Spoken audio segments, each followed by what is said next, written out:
നമസ്കാരം, ഏഷ്യൻ ക്രാഫ്റ്റിലേക്ക് സ്വാഗതം.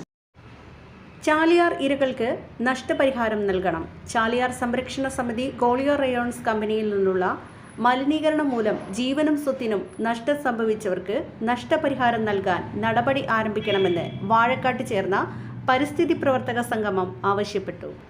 ചാലിയാറിനു വേണ്ടി വീരമൃത്യു വരിച്ച കെ എ റഹ്മാന്റെ 25ാം ചരമവാർഷികത്തോടനുബന്ധിച്ചാണ് പ്രവർത്തകർ സംഗമിച്ചത്. ചാലിയാർ ദിനാചരണ പരിപാടികൾ the Telegraph editor at large R Rajagopal ഉദ്ഘാടനം ചെയ്തു. ചാലിയാർ ദിനത്തോടനുബന്ധിച്ച് നടത്തിയ സാഹിത്യ മത്സര വിജയികൾക്കുള്ള സമ്മാനദാനവും നടത്തി.